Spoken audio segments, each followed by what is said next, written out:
So we have completed the singular and the plurals, and now we need to learn about one more concept here. This is something about how we feel different things. Like for example, imagine it's your friend's birthday. Okay, it's a friend's birthday, and your friend came in a very wonderful dress, so bright and colorful.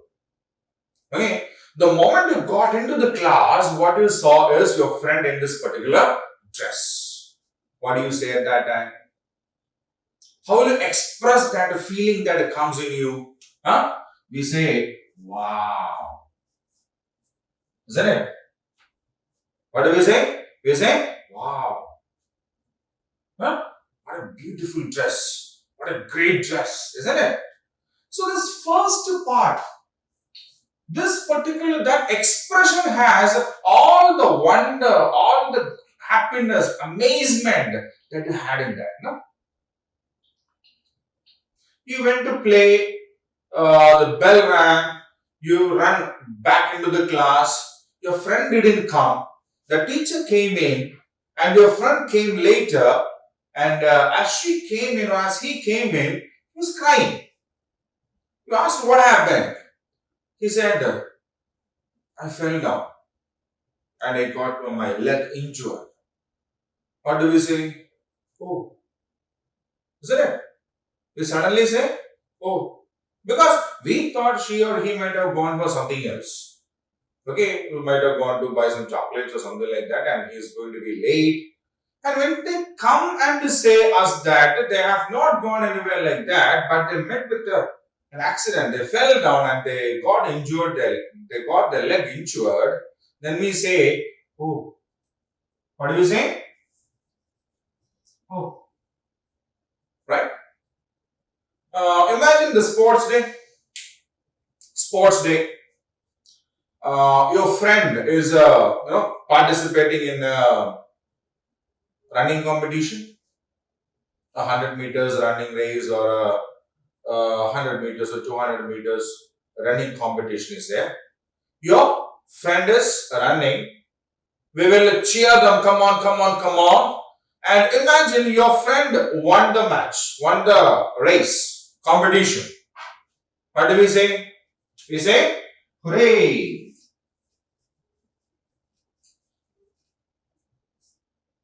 Isn't it? What do we say?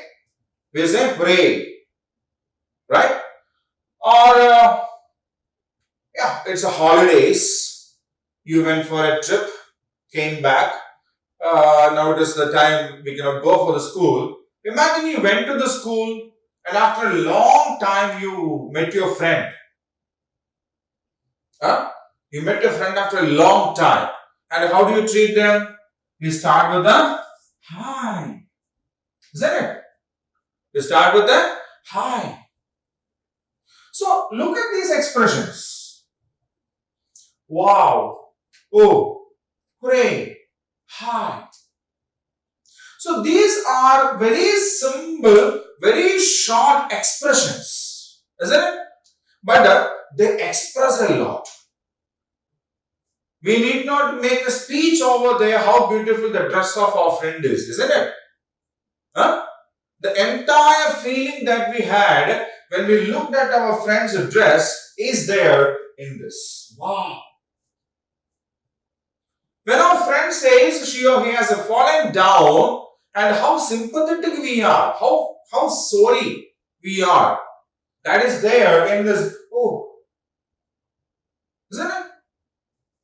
How happy you are when your friend won the match. It was your friend who ran, it was your friend who won it, it's your friend who is going to win the cup, you are not going to take the cup.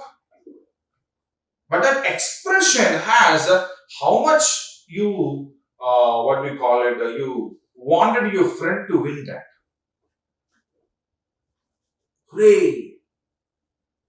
Hi! How much you missed them. Isn't it?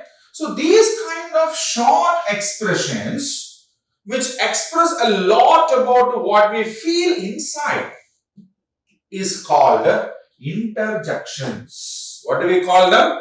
Interjections. So what are interjections? Interjections are very short words which express a great amount of feeling.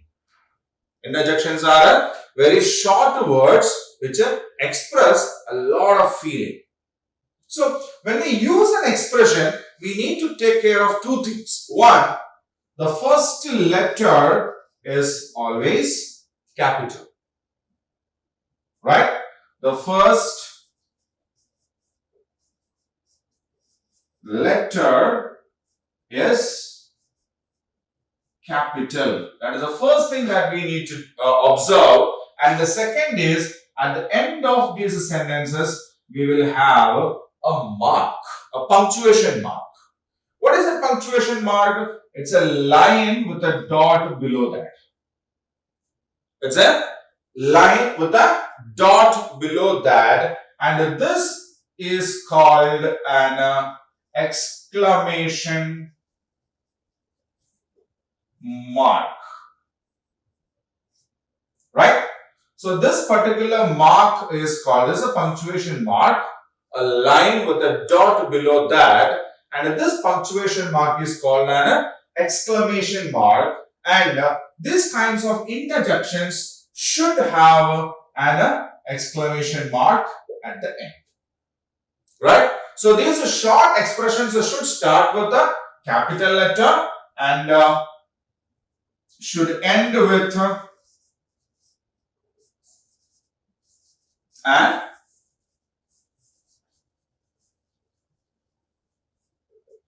exclamation mark. Okay, so these two things are very important when we write these expressions, right?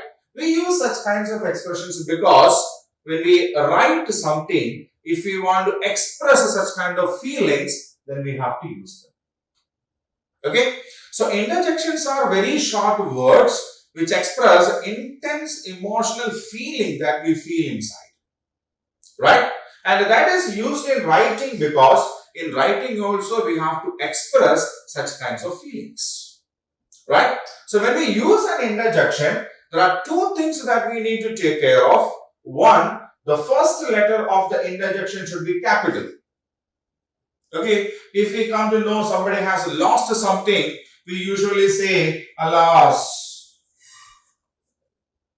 What do we say? We say, alas. So here, A, capital, ending, punctuation mark. Which punctuation mark? Exclamation mark. Right? So exclamation mark should be used at the end of every interjection. Right? So that is the textual part of this grammar portion, interjections. Right? So now we have got an activity which we need to do based on this. Okay? So we will do that and move on to the remaining part in fun with the grammar. Right? Yes. So we have learned about interjections also, no? The sudden expressions and the feelings. Huh? Okay, so related to that, we have got a matching question here. Column A has an interjection, hi, oh, hooray, and some part of it, and the column B has the remaining part of the sentence, right? So now we need to match them according to what exactly is conveyed in the sentence. Okay, so hi, I am glad. What is the remaining part? Beautiful ways? No possibility. I am glad her team have won the match. No. To meet you after years. Hi, I am glad to meet you after years. See, in the class also, I think we have mentioned it. No? When we meet our friend after holidays or so, we greet them hi. Isn't it? Yes. So what is the answer? I am glad to meet you after years. So now, oh, I broke the, yes, beautiful vase. Oh, I'm sorry, I broke the beautiful vase. Third one, hooray. Reshma and her team have won the match. Okay. So, hi, I'm glad to meet you after years. Oh, I brought the beautiful vase. Hooray, Reshma and her team have won the match. Right? So, now I'll keep the screen in front of you for another minute so that you can read the sentences once again. Okay?